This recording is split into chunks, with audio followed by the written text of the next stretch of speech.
1947 সালে আমরা শুধুমাত্র ব্রিটিশকে বিতাড়িত করেছি তাই না, বরং আমরা কলকাতার আধিপত্য খর্ব করেছি। দিল্লির দাসত্বের শৃঙ্খল থেকে মুক্ত হয়ে আমরা আমাদের এই পূর্ব বাংলাটাকে মুসলিম জনপদ হিসেবে আলাদা একটা স্বাধীন ভূখণ্ডে আমরা পরিণত করার চেষ্টার অংশ হিসেবে পশ্চিম পাকিস্তানিদের সাথে ঐক্যবদ্ধ হয়ে একটি স্বাধীন রাষ্ট্র পাকিস্তান নামে গঠন করা হয়েছিল। পশ্চিম পাকিস্তানি খান পাঠানরা মোহাম্মদ আলী জিন্নার নেতৃত্বে বাংলাদেশের সাথে প্রতিশ্রুতি দিয়েছিল, ওয়াদা করেছিল যে তারা বিজয়ী হতে পারলে, স্বাধীনতা লাভ করতে পারলে তারা কোরআনী শাসন ব্যবস্থা কায়েম করবে, তারা ইসলামী নিজাম তথা ইসলামী শাসনতন্ত্র উপহার দিবে জাতিকে। আর ইসলামী শাসন যদি কায়েম হয়, কোরআনী বিধান যদি বাস্তবায়ন হয় কোনো জমিনে, কোনো দেশে, কোনো জাতির মধ্যে, সেখানে কোনোদিন জুলুম এবং বৈষম্য থাকতে পারে। আল্লাহ পাক রব্বুল আলামিন যে বিধান দিয়েছেন, কোরআনের বিধান, চাই সেটা বিচার ব্যবস্থায় হোক, অর্থ ব্যবস্থায় হোক, শাসন ব্যবস্থায় হোক, এর চেয়ে উত্তম এবং সাম্যপূর্ণ, ইনসাফপূর্ণ বিধান পৃথিবীতে আর দ্বিতীয়টা নেই। কিন্তু দুর্ভাগ্যজনকভাবে আমরা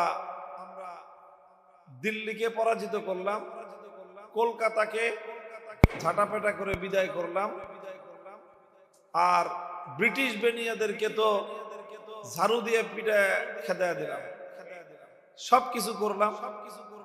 কিন্তু পশ্চিম পাকিস্তানি খান পাঠানরা কোরআনের শাসনের কথা বলে, ইসলামী নিজাম, ইসলামী শরীয়তের ব্যবস্থাপনার কথা বলে 24টা বছর পর্যন্ত আমাদের সঙ্গে গাদ্দারি, বিশ্বাসঘাতকতার প্রতারণা করল।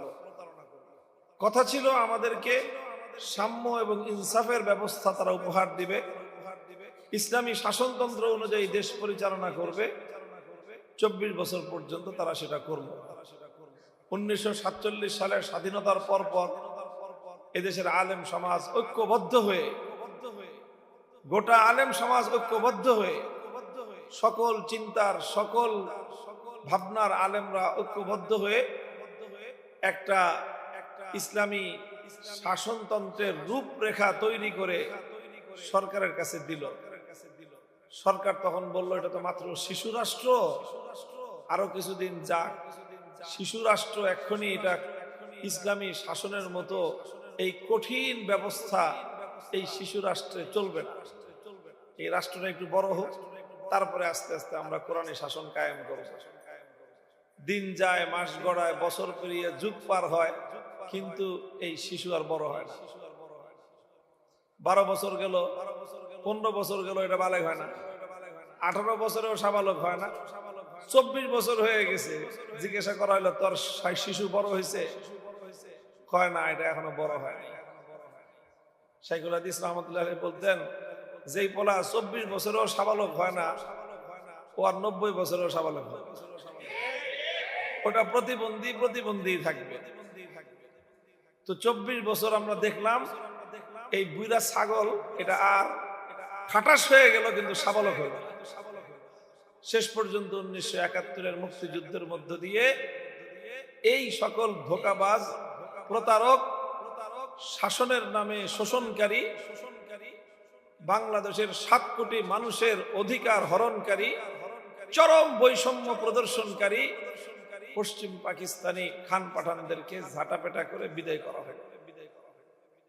1971-এর 16 ডিসেম্বর হলো আমাদের বিজয় দিবস। এই হলো তৃতীয় আধিপত্যবাদী শক্তি। প্রথমে হলো ব্রিটিশ, তারপরে হলো কলকাতার দিল্লি, তারপরে হলো ইসলামাবাদ আর পিন্ডি। এই 3 শক্তিকে পরাস্ত করে বাংলাদেশ স্বাধীন হলো। বাংলাদেশের মানুষ মনে করলো যে প্রথম ব্রিটিশরা বৈষম্য করেছে, তারপরে কলকাতার হিন্দুত্ববাদীরা আমাদের উপর শোষণ করেছে, তারপরে পিন্ডির পাঠানরা আমাদের উপর জুলুম করলো। এবার 71-এর পরে এখন তো আমাদের দেশের মানুষ, আমাদের ভাই ব্রাদাররা শাসক হবে, কাজেই এখন আর বৈষম্য হবে না, এখন আর জুলুম নির্যাতন হবে না। কিন্তু 2-4 বছর যাইতে না যাইতেই দেখা গেল যে ব্রিটিশরা 190 বছরে যা করছে, কলকাতার এই হিন্দুত্ববাদীরা 50 বছরে যা করেছে, পশ্চিম পাকিস্তানের খান পাঠানরা 24 বছরে যা করছে, আমাদের বাংলাদেশি স্বজাতি ভাইয়েরা 4 বছরে সেটা সব উঠায় দিচ্ছে।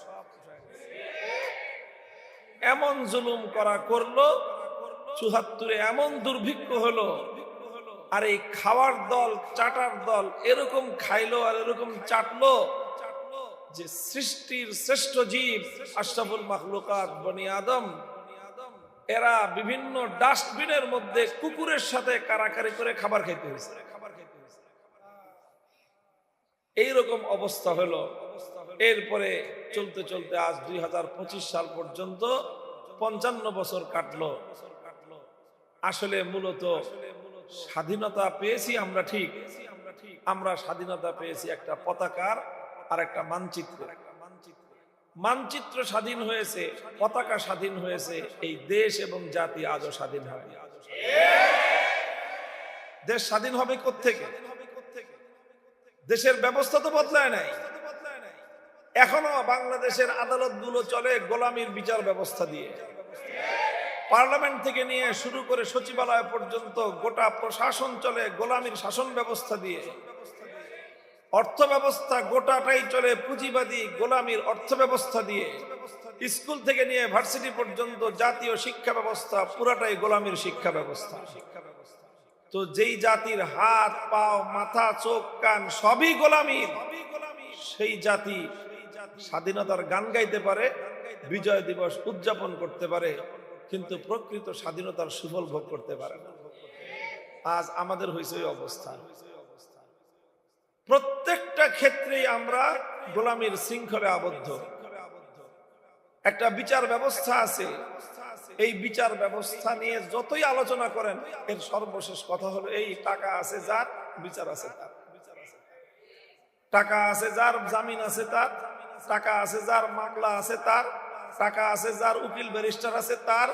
টাকা আছে যার, রায় আছে তার।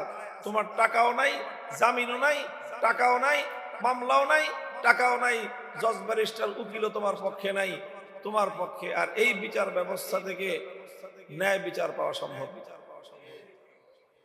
এটা তো ইনসাফের বিচার ব্যবস্থার কথা বললাম, শাসন ব্যবস্থার কথা কি বলবো? প্রত্যেকটা জায়গায় এই অবস্থায়। পয়গাম হলো আজ বিজয় দিবস উপলক্ষে যে শুধু পতাকা আর মানচিত্রের স্বাধীনতার জন্য পৃথিবীতে ইসলাম আসে নাই। ইসলাম এসেছে প্রকৃত মানবতার স্বাধীনতার জন্য, মানুষের স্বাধীনতার জন্য।